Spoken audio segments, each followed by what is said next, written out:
Pemirsa, debat keempat hari Minggu mendatang jadi debat terakhir bagi para cawapres untuk meyakinkan pemilih bahwa mereka mampu menjadi orang nomor 2 yang nantinya mendukung presiden terpilih. Tema pembangunan berkelanjutan, sumber daya alam, lingkungan hidup, agraria, energi, dan masyarakat adat serta desa akan menjadi topik yang dibahas dalam debat keempat nanti. Lalu narasi mana yang akan digaungkan paling nyaring di debat cawapres akhir pekan ini? Kita akan bahas bersama Thomas Lembong, Co-Kapten Timnas Amin, ada Rambun Cahayo, Wakil Ketua TKN dan juga Wakil Ketua TPN, dan ada Billy Mambrasar, Jubir TKN. Kita akan bahas seputar food estate terlebih dahulu sebagai salah satu topik yang ternyata ini paling banyak di-mention di berbagai media sosial kalau menurut survei dari Drone Emprit. Saya mau sapa, selamat pagi Bapak-Bapak.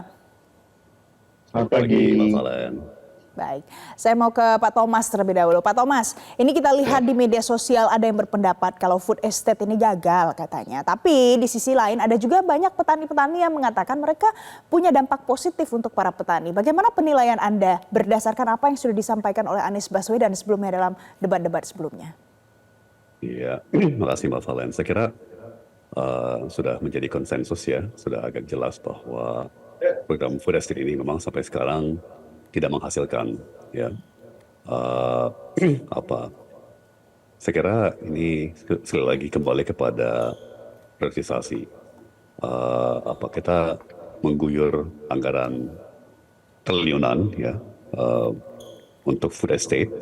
Di lain sisi ada hal-hal yang lebih sederhana yang di depan mata yang sebetulnya bisa diperbaiki, yang lebih penting, lebih mendesak. Misalnya semua petani di seluruh daerah mengeluh mengenai harga pupuk, mengenai ketersediaan pupuk, ya kan. Jadi daripada kita melakukan hal yang sangat eksperimental ya seperti food estate yang puluhan tahun tidak pernah berhasil, ya kan. Mendingan baik anggaran maupun perhatian pemerintah kebijakan itu ditujukan dulu kepada yang konkret, yang di depan mata. Pertama ya masalah pupuk bagi petani.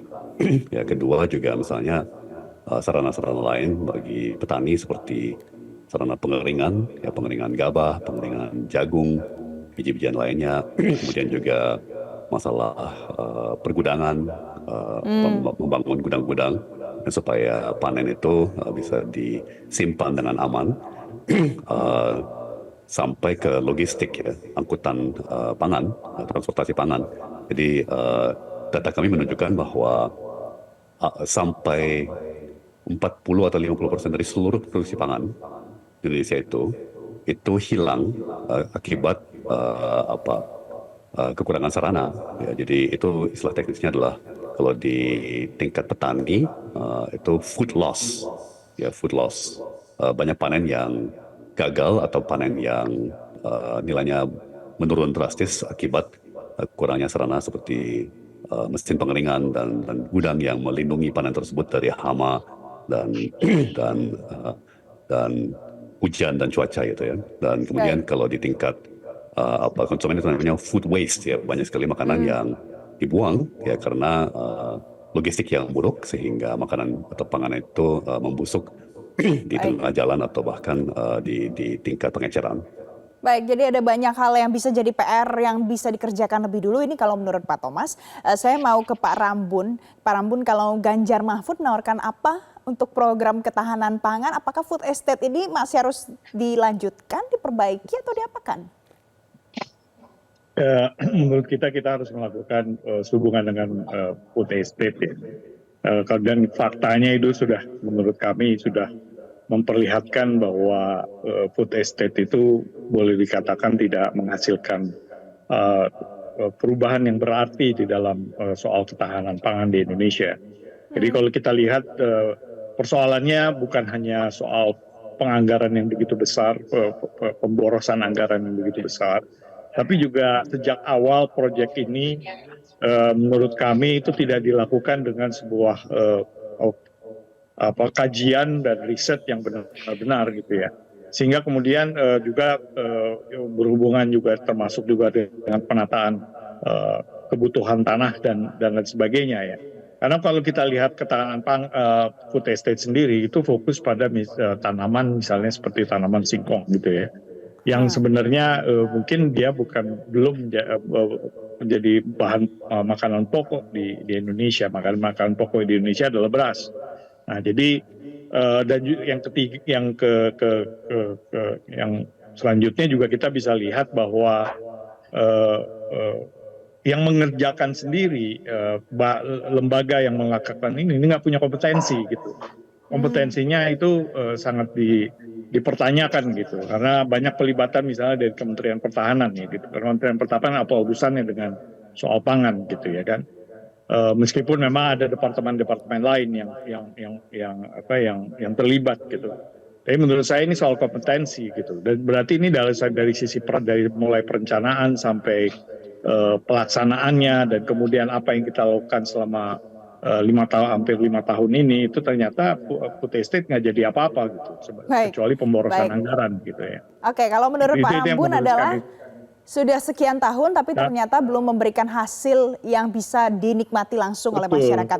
Mas betul. Billy, Mas Dan Billy, kalau sorry, sebentar oke, Pak Rambun, silakan. kita tanyakan langsung ke Mas Billy. Ya. Mas Billy, menurut Pak Rambun ada yang kurang berkompetensi di dalam mengerjakan food estate ini. Salah satu yang melakukan itu adalah Menhan, Prabowo Subianto ada di dalamnya. Menurut Anda bagaimana? Apakah perlu diberlanjutkan lagi?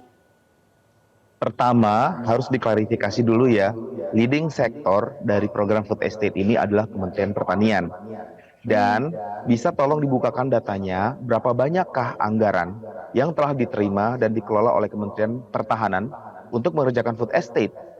Jadi itu dulu kita klarifikasi, leading sektor dari program food estate ini adalah Kementerian Pertanian, Kementerian Pertanian, yaitu saya bold, saya garis bawahi. Dan data menunjukkan bahwa di tahun 2020 ketika harus ada restrukturisasi dan realokasi anggaran karena COVID-19 saat itu, kemudian membuat bahwa anggaran yang sejatinya seharusnya diturunkan untuk akselerasi program food estate ini terhambat karena peruntukannya adalah untuk yang lain. Nah, oleh sebab itu, yang perlu kita ingat, siklus daripada pengerjaan food estate ini butuh waktu yang lama. Bukan setahun, bukan 2 tahun. Step by step-nya adalah pembukaan lahan, kemudian pengkondisian topsoil, kemudian diberikan nutrisi, kemudian pelatihan petani, kemudian banyak hal step by step yang harus dilakukan minimal 3 tahun, 2-3 tahun. Keberhasilannya itu baru akan kita rasakan beberapa tahun setelah kegiatan itu dimulai. Jadi apakah fair ketika kita mengatakan sebuah proses yang panjang siklusnya, yang belum selesai siklusnya, kemudian dia berhasil atau gagal. Nah, pun dalam batasan-batasan yang terjadi karena realokasi anggaran karena COVID, kemudian banyak sekali hambatan-hambatan yang lain di mana koordinasi lintas kementerian pun sedikit tidak berjalan dengan mulus. Ada banyak kasus-kasus keberhasilan dalam skala-skala yang bisa kita jelaskan dengan data. Contoh di Sumatera Utara ya, di Humbang Hasundutan, di lahan seluas 1.000 hektar itu berjalan dan para petani merasakan manfaatnya. Mereka mendapatkan pendapatan yang bersih hingga 600 juta dalam masa panen tersebut. Baik. Artinya dalam skala-skala kecil dan sporadik dan terpisah ini sudah ada manfaatnya. Jadi kalau pertanyaannya apakah akan dilanjutkan? Akan dilanjutkan karena ini adalah program yang terbaik untuk menjawab kebutuhan ketahanan pangan Indonesia dalam jangka panjang. Baik, Gitu. Pak Rambun, kalau menurut Mas Billy ini nanti akan ada hasilnya jangka panjang. Kalau menurut Anda dengan ada beberapa yang sudah Yang mengatakan sekarang juga ada dampaknya izin memperbaiki, yang di sekarang dalam jangka kalangan pendek pun masyarakat. ada keberhasilan kecil. Iya. Baik, Mas Billy, sebentar. Pak Rambun terlebih dahulu. Pak Rambun, menurut Anda bagaimana? Memang sudah ada dampaknya yang dinyatakan oleh masyarakat, tapi ternyata juga ada beberapa kritik yang ditujukan untuk food estate. Menurut Anda kalau hanya dilihat nanti untuk jangka panjang bagaimana Pak Rambun? Ya, memang pasti ada keberhasilan kecil, tapi kalau dilihat dengan effort yang sudah dikerahkan, juga pembukaan hutan, karena ini banyak pembukaan hutan ya, sehingga ada menjadi concern dari masalah lingkungan gitu ya. Sementara apa yang dihasilkan tidak sesuai, tidak, dampaknya itu kecil gitu ya. Kalau mungkin ada di daerah tertentu memperlihatkan mungkin ada keberhasilan, tapi secara umum sangat problematik ya. Kami juga punya data dan bahkan kami melakukan, teman-teman relawan ini bahkan kemudian juga melakukan apa namanya investigasi mengenai hal ini, kami menemukan begitu banyak masalah terutama di daerah Kalimantan ya, gitu ya. Dan Oke. tanamannya ini kan adalah tanaman pendek, tanaman singkong ya. Sebenarnya kalau kita dengar lagu Kus Plus itu tongkat jadi tanaman ya, tapi itu kan satu yang bukan yang terlalu rumit dibanding beras misalnya begitu. Baik, Jadi baik. artinya ini sebenarnya dari sisi perencanaan, dari sisi itu tidak dilakukan secara baik.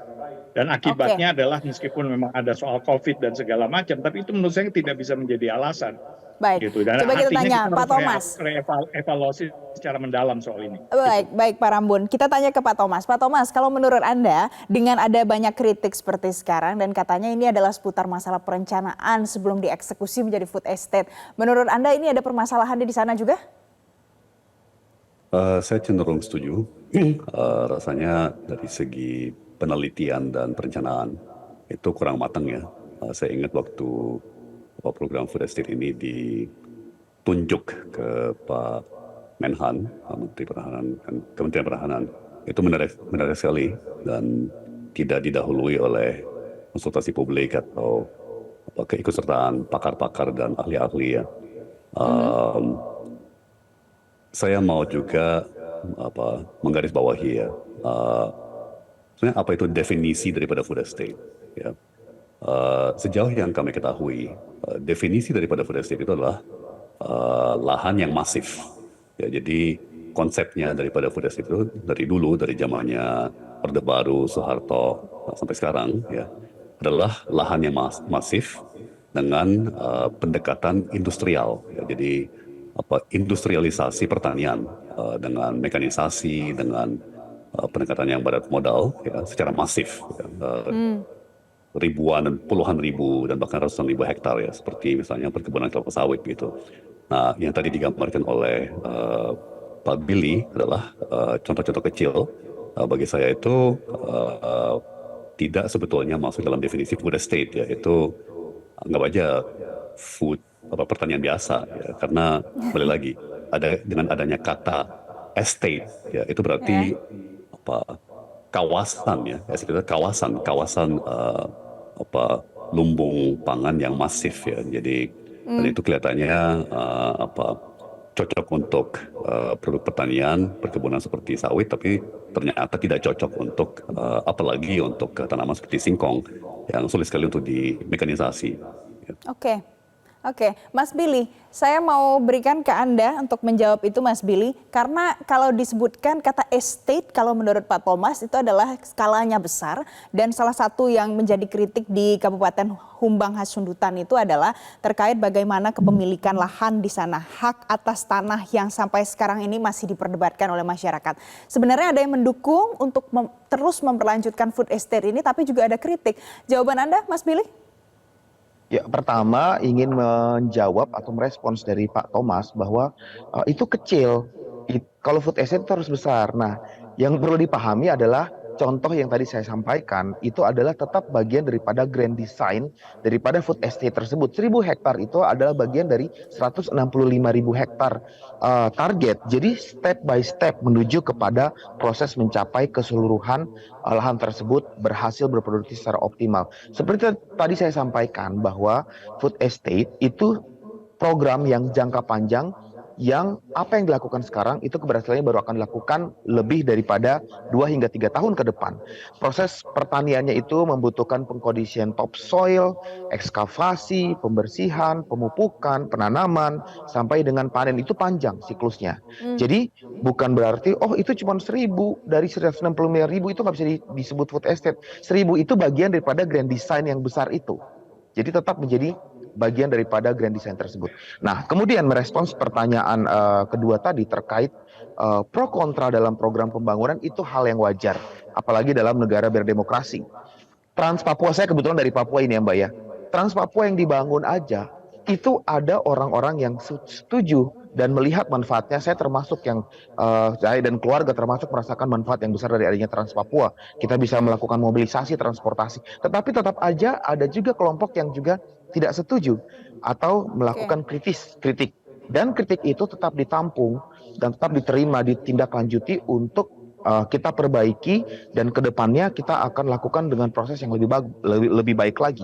Nah, tadi Mbak juga sampaikan bahwa ada yang kontra karena masalah kepemilikan lahan. Masalah kepemilikan lahan pun menjadi fitur penting dalam proses pengambil alihan lahan yang berdasarkan perizinan, dan yang mengeluarkan perizinan itu adalah Kementerian Lingkungan Hidup sebagai leading sektornya yang sudah memperhatikan faktor pertama, konsultasi publik. Faktor kedua adalah kejelasan kepemilikan lahan dan pengambilan kepemilikan lahan tersebut untuk pembangunan yang sudah sesuai dengan peraturan dan perundang-undangan yang berlaku. Baik. Gitu. Oke Mas Billy, jadi tadi ada yang mengkritik, ada dua yang mengkritik, ada satu yang kemudian mengatakan ini masih harus terus dilanjutkan lagi karena nanti dampaknya akan kita bisa lihat dan rasakan setelah efeknya jangka panjang dilakukan untuk food estate ini. Pak Dan Thomas, food estate, Pak Rambun, maaf, food estate Mas tadi Billy. dari Pak Rambun menyampaikan food estate itu cuma singkong. Tidak benar Pak, food estate itu bukan hanya singkong aja. Ada juga jagung dan ada juga beberapa komoditas yang lain. Iya, kita lihat ada beberapa diversifikasi, tapi nanti kita harus usaikan pembahasan soal food estate ini. Pak Thomas, Pak Rambun, Mas Billy, tapi jangan kemana-mana, usai jeda kita akan lanjutkan lagi. Karena ada salah satu yang kemudian jadi trending juga di media sosial jelang nanti debat keempat ini adalah seputar masalah agraria yang kemudian dikaitkan dengan IKN. Kita akan tanyakan langsung kepada tiga orang ini, pemirsa, jangan kemana-mana, usai jeda. Pemirsa, terima kasih Anda masih bersama kami di Selamat Pagi Indonesia. Saya pagi hari ini masih akan ajak Anda, kita akan berdialog dengan ada Thomas Lembong, kemudian ada Pak Rambun Cahyo dan juga ada Mas Billy dari TKN. Kita akan kembali sapa lagi, tapi kali ini akan ada pembahasan seputar agraria karena berdasarkan dari survei Drone Emprit yang ternyata ini trending di media sosial menjelang nanti debat keempat. Nah, yang dikaitkan oleh warganet, oleh netizen adalah bagaimana hubungannya dengan IKN. Saya mau ke Pak Rambun terlebih dahulu. Pak Rambun, ini seputar Ganjar Mahfud yang menyatakan statement mereka terkait dengan IKN ini nantinya. Apakah perlu dikaji, dilanjutkan atau dihentikan? Sebenarnya masih banyak yang bertanya bagaimana sebenarnya Ganjar dan Mahfud MD untuk punya statement dalam kasus IKN ini, Pak Rambun. Kalau kita ngelihat visi misinya kami ya dari Ganjar Mahfud itu jelas bahwa kita masih menyebutkan IKN dan program IKN ini pada dasarnya akan dilanjutkan bagi kami itu ya. Jadi ini sudah menjadi keputusan nasional. Apapun yang sudah diputuskan menurut kami ini perlu ditindaklanjuti. Tapi perbaikan itu sangat perlu karena kita juga melihat bahwa banyak problem dari IKN ini ya, terutama adalah mengenai soal masalah tanah gitu. Dan kalau kita lihat bahwa ada indikasi sebenarnya ada sekelompok kecil orang yang memperoleh keuntungan ya, dan itu kelompok kekuatan bisnis besar yang memang sudah mempunyai kepemilikan tanah yang cukup luas di sana. Jadi hal ini harusnya ada satu ketegasan dan harus diletakkan di dalam konteks reforma agraria. Dan menurut kami bahwa apa yang sudah direncanakan tentunya kita harus evaluasi, tapi kita tidak bisa mendrop begitu saja IKN ini karena ini kan juga sudah menjadi proyek nasional dan sudah ada penggunaan anggaran yang cukup besar ya gitu ya. Oke. Secara umum sebenarnya ide IKN ini adalah bukan ide yang terlalu buruk, terutama dalam konteks pembangunan yang Indonesian sentris ya, bersentra Indonesia. Jadi untuk menggerakkan ekonomi kita keluar Jawa sebenarnya juga IKN ini adalah salah satu cara. Ini sudah dari zaman Bung Karno sebenarnya. Tapi apa yang dilakukan sekarang itu menurut kami memerlukan sebuah kajian dan perbaikan yang cukup serius gitu. Jadi kami sendiri Ganjar Mahfud ini tidak begitu saja mengatakan bahwa ini harus diganti, ini harus dirubah, kita harus berangkat juga dari kenyataan dan fakta yang ada pada saat ini. Oke, kalau Pak Rambun menyampaikan IKN tidak bisa di-drop saja karena sudah ada di dalam PSN, saya mau ke Pak Thomas. Pak Thomas, karena kalau Anies Baswedan mengatakan ini harus ada perubahan lebih lanjut, tapi kan sekarang kita sudah lihat ada APBN yang dikucurkan untuk pembangunan IKN. Joko Widodo juga sudah berapa kali melakukan peletakan batu pertama di sana. Apakah ini harus terbuang sia-sia kalau tidak dilanjutkan? Jadi sebagaimana kita selalu tegaskan ya, kami tidak ada niat selain niat baik, tidak ada maksud untuk menciptakan kemangkrakan proyek ya, atau mempermalukan siapa-siapa ya. Tapi sekali lagi kita ini sebagai sebuah negara, sebuah bangsa punya banyak keperluan yang lebih mendesak, ya. Sehingga sudah jelas disampaikan oleh Pak Anies bahwa posisi kita sekarang adalah untuk menunda dulu IKN, ya, tidak menyetop, tidak menghentikan, ya, tidak, sekali lagi tidak bermaksud untuk membuat kemengkerakan gitu ya, tapi ya secukupnya saja untuk tetap menjaga reputasi Republik di mata internasional, ya. Namun sangat jelas di mana-mana kita berkunjung, apa prioritas masyarakat itu bukan di IKN tapi di harga pangan, ya, di lapangan kerja yang lemah dan di penghasilan yang stagnan, ya, belum lagi kenaikan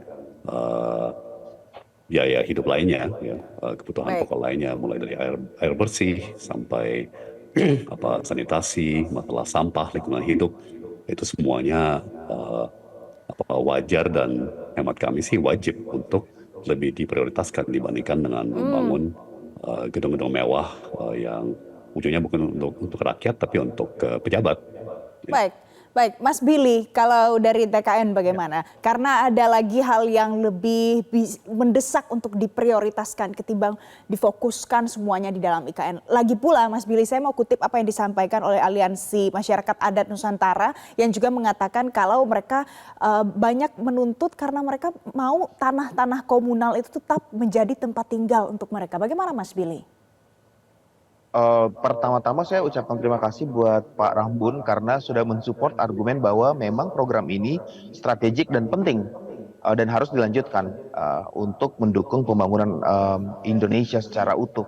Pertama, IKN ini adalah simbol daripada pemerataan pembangunan. Kenapa letaknya di sana? Kenapa dia menggunakan sistem smart forest city? Kenapa dia menggunakan teknologi-teknologi yang ramah lingkungan dan tata kotanya sesuai dengan tren sustainability adalah untuk menunjukkan kepada dunia bahwa Indonesia sedang menata dan merubah dirinya untuk menjadi negara maju sesuai dengan slogan yang kita sampaikan. Jadi itu secara simbol, political simbol itu harus ada di sana. Secara teknis disampaikan bahwa pro kontra tentang anggaran dari debat cawapres kemarin yang mengatakan bahwa belum ada investor dan saya menggunakan momen ini juga untuk mengklarifikasi bahwa selama 2023 itu juga investasi IKN dalam berbagai bentuk, apakah itu letter of intent maupun bentuk yang lain itu mencapai 41,4 triliun rupiah. Ya, 41,4 triliun rupiah yang terdiri dari 3 tahap. Mas Billy, kalau seandainya pembangunan IKN membutuhkan 466 triliun dengan dana yang sebesar itu, kalau seandainya bisa membangun Indonesia lebih bagus lagi di banyak daerah lain, mengapa perlu difokuskan di IKN? Karena argumen yang disampaikan oleh Timnas itu seolah-olah segala sesuatu yang dilakukan oleh Pak Jokowi yang akan dilanjutkan oleh Pak Prabowo dan Mas Gibran itu zero sum games. Maksudnya zero sum games itu adalah karena kita melakukan A maka kita tidak melakukan B. Jadi seolah-olah kita tidak bisa tidak melakukan dua-duanya gitu. Contoh perdebatan tentang carbon capture utilization and storage. Oh lebih baik tanam pohon aja, nggak usah CCUS. Padahal kita melakukan dua-duanya. Artinya apa? Artinya program pembangunan IKN ini tidak juga akan menafikan dan meniadakan prioritas program-program pembangunan yang lain termasuk revitalisasi dan meneruskan pembangunan kota-kota yang lain yang akan mensejahterakan masyarakat. Jadi bukan zero sum game. Nah, baik, ini berarti bisa ditanggapi ya Mas Billy ya? Bisa ditanggapi oleh Pak Thomas. Pak Thomas silahkan. Kalau ada juga alokasi untuk daerah lainnya, bagaimana Pak Thomas? Ya, ini penyakit politisi di seluruh dunia ya, termasuk di Indonesia, yaitu menjanjikan bumi dan langit. Ya, seolah-olah dompet kita itu tanpa batas. Dan ini bukan hanya keterbatasan APBN, tapi juga keterbatasan sumber daya dalam totalitas ekonomi kita, yang jumlahnya adalah kira-kira 20.000 triliun per tahun ya. Jadi faktanya APBN kita nggak cukup, ekonomi kita nggak cukup untuk membiayai baik makan siang gratis untuk semua anak dan ibu hamil 500 triliun, ditambah lagi dengan untuk IKN 500 triliun lagi, ditambah lagi dengan berbagai macam janji-janji lain. Ya akhirnya ujungnya hanya bisa dengan nambah utang atau dengan cetak uang. ya kan? Oke. Jadi tidak mungkin memenuhi semuanya. Kita harus memilih yang mana yang Oke, prioritas. oke. Boleh izin Pak menjawab, Thomas, Mbak? sebentar Jadi, Mas Billy, ya. sebentar. Saya mau ke Pak Oke, Rambun oke. dulu. Pak Rambun Anda Yap. setuju dengan dompet yang terbatas dan sumber daya yang seadanya? Apakah ini realistis Pak Rambun? Oh iya, saya setuju bahwa kita juga tentunya harus membuat prioritas ya. Tapi bukan berarti kita seperti yang tadi saya sampaikan gitu, bahwa ini sudah berjalan dan kita harus membuat strategi yang baru dalam soal pembiayaan, dalam soal prioritas-prioritas bagian-bagian dari pembangunan IKN ini sendiri gitu ya. Oke. Nah, tapi kan tantangan kita yang besar itu juga adalah sebenarnya memperluas kemampuan APBN kita. Saya setuju dengan apa yang tadi Pak Tom sampaikan gitu ya, bahwa ini ada keterbatasan. Tapi tantangan kita juga adalah bukan hanya untuk IKN sebenarnya, untuk berbagai macam program. Artinya nih kita harus mencari ruang-ruang fiskal atau ruang-ruang untuk lebih memperluas dan memperdalam anggaran kita gitu. Jadi misalnya salah satunya yang pernah kita sampaikan adalah bagaimana kita juga salah satunya adalah soal kegerakan anti korupsi ini harus dilihat dalam konteks di mana aset-aset produktif kita, anggaran itu bisa menjadi produktif gitu karena dipakai atau diambil oleh pihak yang tidak bertanggung jawab ya. Nah itu dia, tadi sudah ada kritik dan jawaban juga dari Pak Thomas, begitupun dari Pak Rambun. Saya nanti akan berikan Anda waktu untuk Mas Billy untuk menjawab karena anggaran kita sedang defisit sekarang. Bagaimana solusinya nanti sebelum masyarakat mendengarkan jawabannya di debat keempat. Jangan kemana-mana, usai jeda kita kembali lagi. Pemirsa, Anda masih bersama kami di Selamat Pagi Indonesia. Masih kita akan lanjutkan dialog kita pagi ini bersama Thomas Lembong, kemudian ada Rambun Cayo dan juga ada Billy Mambrasar. Saya mau ke Mas Billy lagi. Mas Billy, Anda sudah diberikan tanggapan, ada banyak kritik juga. Bagaimana Anda menjawab anggaran kita defisit? Apa solusinya kalau tetap kekeh membangun IKN? Jadi tadi kan masalah dompet ya, jadi itu yang selalu menjadi narasi yang digaung-gaungkan bahwa kita nggak punya cukup uang untuk melakukan proses pembangunan tersebut. Makanya arahan dari Presiden Jokowi itu jelas bahwa pembangunan IKN ini tidak akan memberatkan kantong Indonesia, tidak akan memberatkan APBN ya. Dan tadi saya sudah sampaikan ini bukan janji surga. Tadi kalau kata Pak Tom nih, kebiasaan politik nih janji langit dan janji surga. Pak Jokowi sudah membuktikan sendiri bahwa pada tahun lalu aja selama 2023 investasi IKN ini non APBN, tidak memberatkan dompet kantong ya, kantong sendiri Indonesia. Itu mencapai 41,4 triliun yang terbagi dalam 3 tahap. Tahap 1 pada 21 sampai 22 September itu 23 triliun dalam groundbreaking-nya. Tahap 2 itu pada tanggal 1 sampai 2 November itu juga ada groundbreaking 13,1 triliun. Ya, dan tahap 3 sisanya dan itu adalah oleh grup-grup besar yang melakukan letter of intent. Jadi konkret, bukan sekedar promise, dan ini akan terus berjalan Baik Mas depan, Billy, gitu. Jadi intinya adalah ada investor. Kita tanyakan ke Pak Thomas. Pak Thomas, bagaimana menurut Anda, pandangan Anda sebagai orang yang kemudian profesional di dalam bidangnya, apakah banyak investor yang mau untuk ada di IKN? Saya berani jamin bahwa sekalipun investor itu ada, itu pasti sifatnya tanda kutip kecil-kecilan, ya. Jadi, tapi terima kasih, kami mengapresiasi dengan tekanan yang kami berikan, semakin banyak data yang dibuka, ya, semakin banyak informasi yang dipublikasikan, ya. Sudah mulai ada seperti permintaan kami per nama, si ini berapa, si ini berapa, si ini berapa, ya. Nah, tantangan saya berikutnya adalah saya tantang untuk masing-masing investor untuk mempublikasikan laporan keuangan tribulanan, ya, untuk membuktikan bahwa memang ada pengucuran dana beneran, ya, sesuai LOI atau sesuai MOU, ya. Sebagai seorang investment banker, saya mau menegaskan bahwa LOI itu masih belum mengikat, ya, tidak binding, itu masih bersifat niat, ya. Tapi kalau misalnya hotel 100 kamar atau 200 kamar atau mall kecil dan sebagainya, saya kira itu memang bisa terjadi, ya. Tapi sekali lagi saya tantang transparansi dan masing-masing mempublikasikan secara terbuka persisnya berapa ratus miliar atau berapa puluh miliar yang sudah dikucurkan dan sedang dalam proses dikucurkan. Oke, itu adalah jawaban dari Pak Thomas. Saya mau ke Pak Rambun. Pak Rambun, menurut Anda karena dari tadi Anda seperti mau menyampaikan sesuatu, Pak Rambun, menurut Anda apakah investor bisa tergiur kalau seandainya IKN ini mengundang lebih banyak investor lagi? Anda optimis?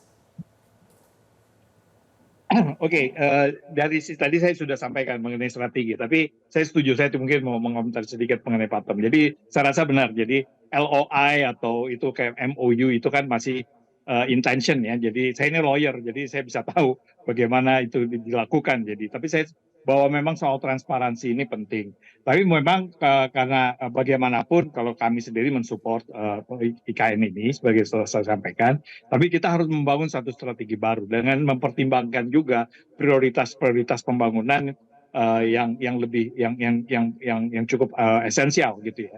Jadi kalau dibilang bahwa apakah ini harus dilanjutkan, ya kami sudah bilang bahwa ini harus dilanjutkan. Bagaimana itu melanjutkan? Ini yang mungkin sebagai sebuah pertanyaan yang akan menjadi agenda nasional bersama gitu, karena bagaimanapun ini sudah diputuskan.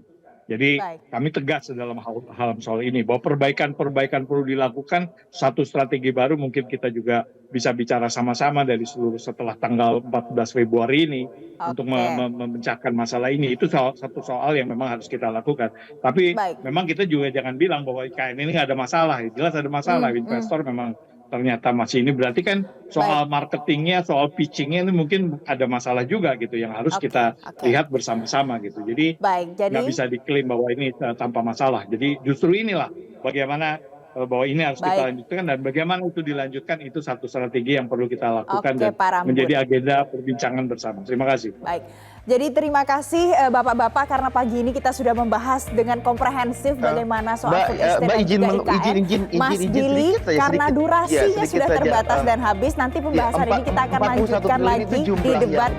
Sebentar Mas Billy.